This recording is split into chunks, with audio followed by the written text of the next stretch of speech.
இன்றைய தலைநகரம் நிகழ்ச்சியில் சவாலான ஒரு விஷயம் பற்றி நம்ம பேச போறோம். அதாவது குப்பைகள், நாளுக்கு நாள் பெருகி வரும் குப்பைகள், இதனால் ஏற்படும் இன்னல்கள், இதனால் ஏற்படும் பாதிப்புகள் பற்றியெல்லாம் நாம பேச போறோம். மாநகராட்சிக்கு சவாலான விஷயமாவே இந்த குப்பைகளை சேகரிப்பதும் அப்புறப்படுத்துவதும் அதை பயனுள்ளதா மாற்றுறதுமே ஒரு பெரிய சவாலான ஒரு விஷயமாவே இருக்கு. சோ இத பத்தி தான் நம்ம இன்னைக்கு தலைநகரம் நிகழ்ச்சியில நம்ம பேச இருக்கிறோம். இதுல பார்த்தோம் அப்படின்னாக்க இன்னைக்கு பெரிய சவாலான விஷயம் அப்படின்னு பார்த்தோம்னா பிளாஸ்டிக் பொருட்கள் அப்படிங்கறத பார்த்தோம். பிளாஸ்டிக் பொருட்களுடைய பயன்பாடு அதிகரிச்சிருக்கு.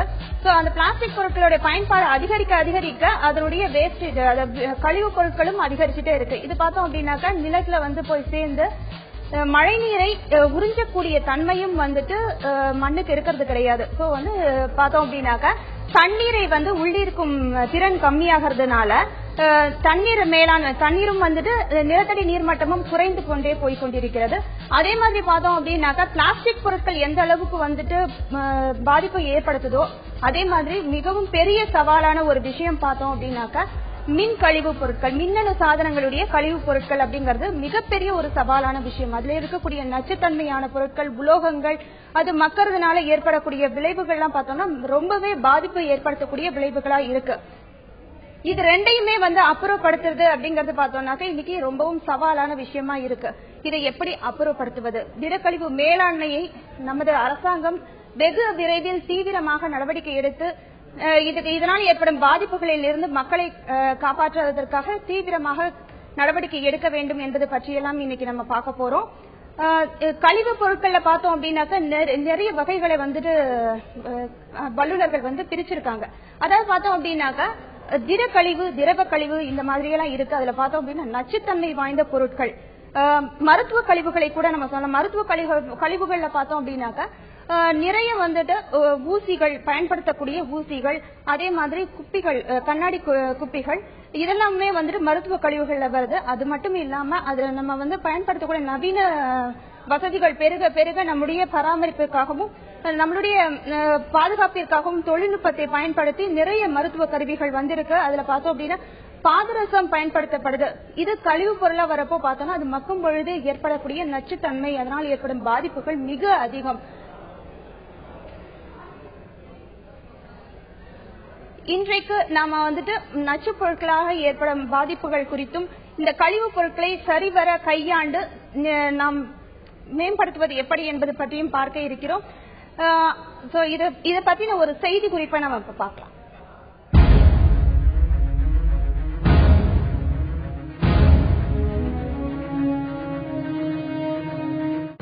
சென்னை மாநகராட்சியின் 200 வார்டுகளிலும் நாள் ஒன்றுக்கு 4500 டன் வரை குப்பை சேர்க்கிறது. இந்த குப்பை மாநகராட்சி மற்றும் தனியார் மூலம் சேகரிக்கப்பட்டு குப்பை கிடங்கில் கொட்டப்படுகிறது. இவ்வாறு சேரும் குப்பையில் தினமும் 429 டன் பிளாஸ்டிக் கழிவுகள் கிடக்கின்றன. உடைந்த பிளாஸ்டிக் பொருட்கள், பிளாஸ்டிக் பைகள், கேரி பேக்குகள், தண்ணீர் பாக்கெட்டுகள், தண்ணீர் பாட்டில்கள், சிடிக்கள் என்று பலவிதமான பிளாஸ்டிக் கழிவுகள் குப்பையோடு குப்பையாக வருகின்றன.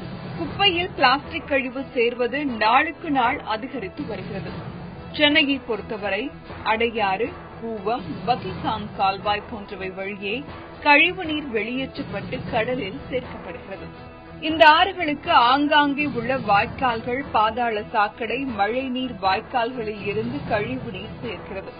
ஆனால் இந்த ஆறுகள் தூர்வாரி நீண்ட காலமாகியுள்ளதால் எல்லா ஆற்றிலுமே 10 அடி உயரத்திற்கு சேறு படிந்துள்ளது.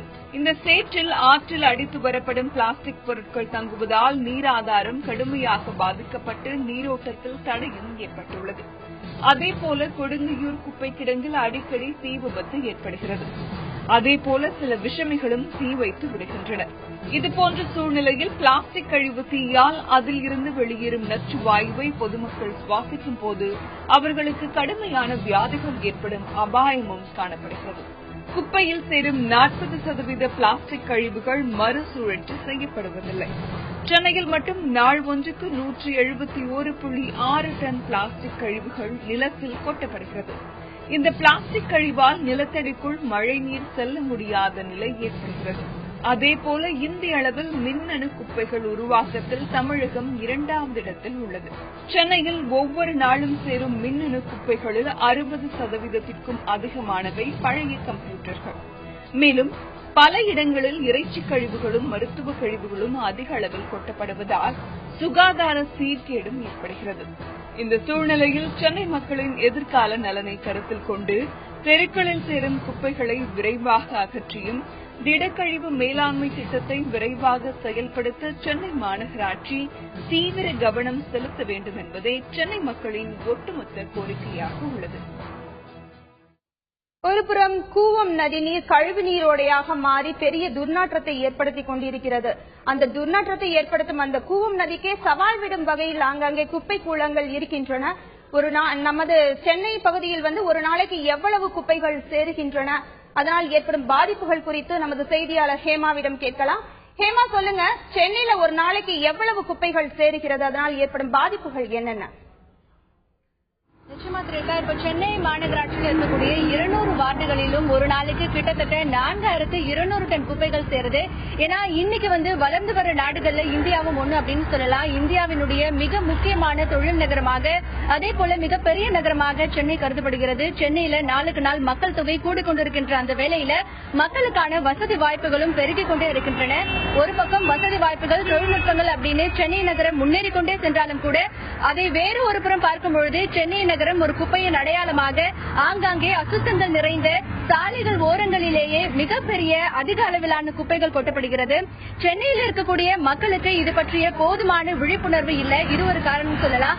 அதே போல மாநகராட்சி அப்படின்னு பொறுத்த வரைக்கும் சென்னையில பல்வேறு வசதிகள் ஏற்படுத்தி கொடுக்கப்படும், சென்னையை சிங்கார சென்னையாக மாற்றப்படும் அப்படின்னு பல்வேறு திட்டங்கள் கொண்டு வந்தாலும் கூட இங்கே சென்னையில நாளுக்கு நாள் சேர்கின்ற குப்பை அப்படின்னு பார்க்கும் பொழுது மாநகராட்சி அதை அப்புறப்படுத்துவதற்காக மிகப்பெரிய சவாலை எதிர்நோக்கி இருக்கக்கூடிய சூழ்நிலை இருக்கு. இப்ப சென்னையில அப்படின்னு பார்க்கும் பொழுது 2 இடங்கள்ல மிகப்பெரிய அளவிலான குப்பைகள் கொண்டு கொட்டப்படுகிறது. ஒரு இடம் அப்படின்னு பார்த்தா நம்ம வட சென்னையில இருக்கக்கூடிய கொடுங்கையூர், இரண்டாவது இடம் அப்படின்னு பார்க்கும் பொழுது இப்ப நம்ம இருக்கக்கூடிய பள்ளிக்கரணை பகுதி.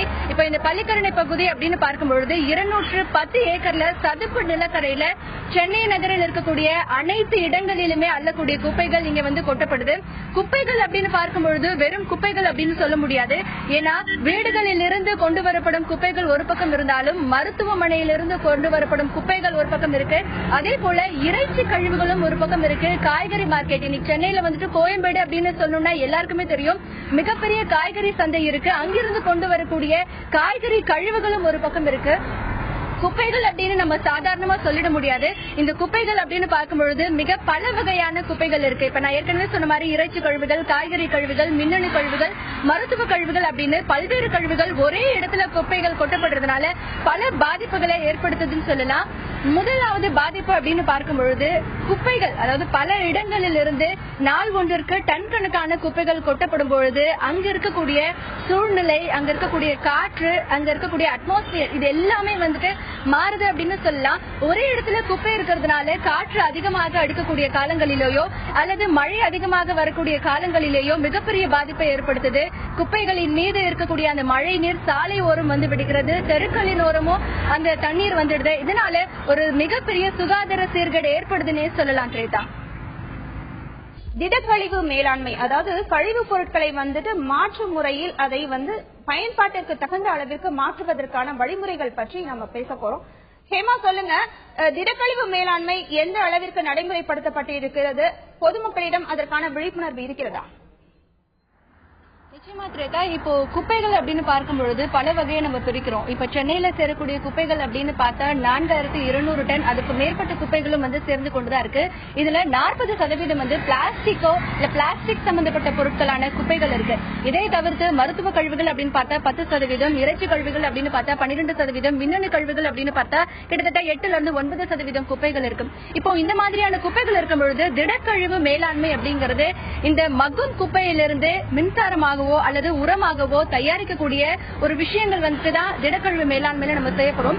இந்த திடக்கழிவு மேலாண்மை திட்டம் அப்படிங்கிறது தமிழகத்துல பல்வேறு இடங்கள்ல இதை செயல்படுத்தணும் அப்படிங்கிற குரல் எழுந்துட்டு தான் இருக்கு. அதற்கேற்றாற் போல பல்வேறு அந்த பட்ஜெட் கூட்டத்தொடரிலும் அதற்கான நிதிகள் ஒதுக்கி கொண்டுதான் இருக்கப்படுகிறது. சென்னையில அப்படின்னு பார்க்கும் பொழுது இந்த கிட்டத்தட்ட ஒரு நாளைக்கு 300 டன்னுக்கும் மேற்பட்ட காய்கறி கழிவுகள் எல்லாமே இங்க கொண்டு கொண்டுறாங்க. இதுல இருந்து திடக்கழிவு மேலாண்மை மூலமா மின்சாரமோ அல்லது உரமோ தயாரிக்கக்கூடிய நிலை இருந்தாலும் இருந்தாலும் அதற்கான முயற்சிகள் மேற்கொள்ளப்பட்டதா இருக்கு. இது குறித்து நம்ம சென்னை மாநகர அதிகாரிகள் என்ன சொல்றாங்க அப்படின்னா, இந்த ஒரு குப்பைகளை வைத்து குப்பை மாற்று தொழிற்சாலை அப்படிங்கிற ஒரு தொழிற்சாலையை அமைக்க இருக்காங்க. இதற்கான டெண்டர் கனடா உள்ளிட்ட 31 நாடுகள் தங்களுடைய முயற்சிகள் குறித்து தமிழக அரசிடம் தெரிவிச்சிருக்கு. இப்போ அவர்களுடைய அந்த செயல்பாடுகள் என்னென்ன அப்படின்னு ஆய்வு செய்த பிறகுதான் தமிழகத்தில், அதாவது சென்னையில 4 இடங்கள் தேர்வு செய்திருக்காங்க. ஸ்ரீபெரும்புதூர், பெரியபாளையம், மீஞ்சூர், இன்னும் ஒரு இடம். இந்த 4 இடங்கள்ல இந்த குப்பை மாற்று தொழிற்சாலைகள் அமைத்தால் அதிலிருந்து மின்சாரம் மற்றும் உரம் தயாரிக்க முடியும் அப்படின்னு சென்னை மாநகர அதிகாரிகள் சொல்லியிருக்காங்க. இதுக்கு எடுத்துக்காட்டா நம்ம சொல்லலாம், இப்போ நம்ம வேலூர் அதாவது ஆற்காடு நகராட்சியில குப்பைகளிலிருந்து மின்சாரம் தயாரிச்சிருக்காங்க. மெயில்ஹெம் அப்படிங்கிற ஒரு நிறுவனத்தின் மூலமா தன்னிறைவு திட்டம். இந்த திட்டத்தின் மூலமா கிட்டத்தட்ட 45 லட்சம் ரூபாய் மதிப்பீட்டுல இந்த காய்கறிகள், அதாவது இந்த காய்கறி மற்றும் அந்த பழங்கள், அந்த கழிவுகளில் இருந்து இப்போதைக்கு நம்ம தமிழகத்திலேயே முதன்முறையா மின்சாரம் தயாரிச்சிட்டு இருக்காங்க. இந்த முறை மூலமா ஒரு நாளைக்கு 220 260 யூனிட் வரைக்கும் மின்சாரம் தயாரிக்கப்படுது. இந்த மின்சாரத்தை கொண்டு 268 தெரு விளக்குகள் தொடர்ந்து 10 மணி நேரம் இயக்கப்படுது. இந்த திட்டம் தமிழகத்துல எல்லா இடத்துலயுமே நடைமுறைப்படுத்தினாங்க அப்படின்னா இந்த திடக்கழிவு மேலாண்மை மூலமா மின்சாரம் நமக்கு கிடைக்கும். ஏன்னா மின்சாரம் அப்படின்னு பொறுத்த வரைக்கும் தமிழகத்துல பல பிரச்சனைகள் இருக்கு.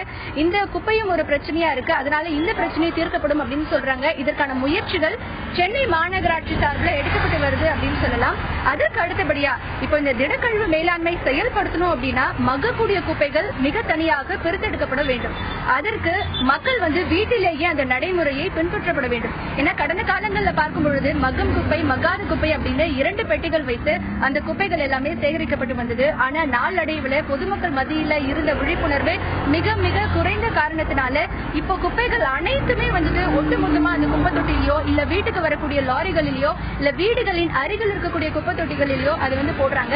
அப்போ இந்த விழிப்புணர்வு அப்படிங்கிறது மக்கள் வீடுகளில் இருந்தே ஆரம்பிக்கணும். உதாரணத்துக்கு இப்ப வீடுகளில் பயன்படுத்திய டீ தூள் அல்லது அந்த முட்டை ஓடுகள் எல்லாமே ஒரு மிகச்சிறந்த உரம், இயற்கையான ஒரு உரம். பல வீடுகள்ல பூச்செடிகள் வைத்து செடிகள் எல்லாம் வளர்க்கிறாங்க, ரோஸ் செடி வளர்க்கிறாங்க, இல்ல குரோட்டன்ஸ் எல்லாம் வளர்க்கிறாங்க. அப்போ அந்த பூந்தொட்டிகளில் வைக்கக்கூடிய செடிகளுக்கு இதெல்லாம் உரமாவே போடலாம். மக்கள் அவர்களுடைய விழிப்புணர்வை தங்களுடைய வீட்டிலேயே தான் ஆரம்பிக்கணும். இதற்கான விழிப்புணர்வு மக்கள் கிட்ட இருந்து தான் ஏற்படுத்தணும். ஸ்ரீதா, தொடர்ந்து நம்முடன் பேசுவதற்காக எக்ஸ்னோரா நிர்மல் அவர்கள் இருக்கிறார்கள். நிர்மல், சொல்லுங்க. அதாவது இந்த சவாலான ஒரு விஷயமா இருக்கு, குப்பை கழிவுகள் அப்படிங்கறது அகற்றுவதற்கு சவாலான விஷயமாக இருக்கிறது. இதை எப்படி கையாள முடியும்? இந்த பிரச்சனையை எப்படி கையாள முடியும்? அதாவது ஒரே வார்த்தையில சொல்றதுன்னா, குப்பை பிரச்சனை இல்லை, அது ஒரு பரிசு. Waste is not waste until waste. இப்ப இது நீங்க ஃபாரின்லாம் போக வேண்டாம். வெள்ளூர் தங்க கோயில சக்தி அம்மான் இருக்காங்க. அவங்க என்ன பண்றாங்கன்னா 7 கிராமங்கள், சென்னையில குப்பையை கொண்டு போய் வெளியே கொட்டுறோம். சக்தி அம்மா என்ன பண்ணிருக்காங்க, ஒரு லேண்ட் எடுத்து 7 கிராமங்கள் கழிவை அங்கிருந்து கொண்டாந்து செல்வமாக்கி 150 பெண்களுக்கும் உறவுக்கும் வேலை கொடுத்து அதுல கோயிலுக்கு வருமானமும் வருது. நான் என்ன சொல்றேன், அமெரிக்காவை பார், ஆஸ்திரேலியா பார் நினைச்சு நம்ம கவுன்சிலர் எல்லாம் கிளம்பிடுவாங்க டூருக்கு, வெளிநாட்டுக்கெல்லாம். வேலூர்ல போங்க, வேலூர்ல விஐடி, சிஎம்சி, கோல்டன் டெம்பிள் 3 நாங்களாம் கைட் பண்றோம். அங்க போனீங்கன்னா மொத்தம் ஒரு இண்டஸ்ட்ரி, ஒரு ரிலையன்ஸ் இண்டஸ்ட்ரி மாதிரி நடத்துறாங்க. அங்க மொத்தம் கழிவுகளை பிரிச்சு பேப்பரை ரீசைக்கிள் பண்ணி பிளாஸ்டிக் எல்லாம், அதாவது இது ஒரு பாக்குற மனோபாவம் தான். அதாவது இதெல்லாம் கவனிங்க, நம்ம போடுற குப்பை என்ன, பேப்பர்ன்றது, பேப்பரை சேவ் பண்ணா மரங்கள் காப்பாற்றப்படும். பிளாஸ்டிக்கால பொல்யூஷன். ஆனா பிளாஸ்டிக் நீங்க அது செப்பரேட் பண்ணா, plastic fuel for cement industry, road laying use பண்ணலாம், ஆயில் எக்ஸ்ட்ராக்ட் பண்ணலாம். உலகத்துல வேஸ்ட் எதுவுமே கிடையாது. அது வேஸ்ட்ன்றது நம்ம மைண்ட்ல உருவாரு வேஸ்ட் தான். அதனால இப்ப எங்க வீட்டுல நீங்க வந்தீங்கன்னா என் பிளாட்ல வேஸ்டே கொடுக்குறது மாநகராட்சிக்கு. நாங்க உட்கார்ந்து இருக்க சேர் கீழே கம்போஸ்டிங் பின் இருக்கு. இதெல்லாம் மோட்டிவேட்டடா பண்ணணும். அதுக்காக பழைய சட்டி ஒரு 1 பானை தான் போறோம், செடி வைக்கிற சட்டி இருந்தாலே போறோம். எல்லாரும் அவங்க பண்ணணும். இது அரசாங்கம் ஆர்வத்தோடு பண்ணாங்கன்னா முதல்ல மாநகராட்சி டிஃபரண்ட் பில்டிங்ல செய்யணும். கழிவை செல்வமாக அங்க உருவாகிற கழிவு அங்கேயே செல்வமாக்கணும். தொடர்ந்து பேசலாம் நமது செய்தியாளர் ஹேமாவிடம்.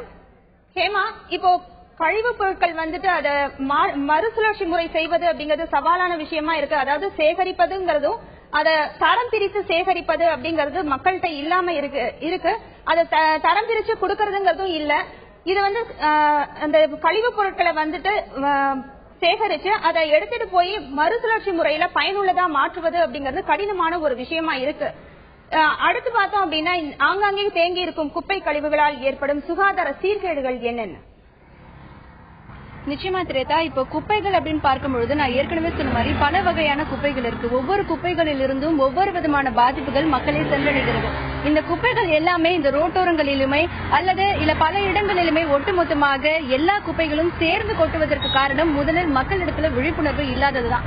ஏன் அப்படின்னா குப்பைகள் அப்படிங்கறது வெறும் குப்பைகளா தான் அவங்க பார்க்கறாங்க. ஆனா அதற்கு இருக்கக்கூடிய அதிலிருந்து வரக்கூடிய பாதிப்புகள் என்ன அப்படிங்கிறது மக்களுக்கு விழிப்புணர்வு இல்லை. உதாரணமா சொல்லணும் அப்படின்னா இப்ப காய்கறி அப்படிங்கும் போது அது மக்கறதுக்கு 1 மாதத்திலிருந்து 2 மாதங்கள் ஆகும். இதுவே காகிதம் அப்படிங்கும் பொழுது 1 நாளிலிருந்து 50 நாட்கள் ஆகும். இதுவே ஒரு பாட்டில் வந்துட்டு மக்கணும் அப்படின்னா கிட்டத்தட்ட 1 லட்சம் ஆண்டுகள் ஆகும். பிளாஸ்டிக் பைகள் மக்கணும் அப்படின்னா 500 ஆண்டுகளில் இருந்து 1000 ஆண்டுகள் வரைக்கும் ஆகும்.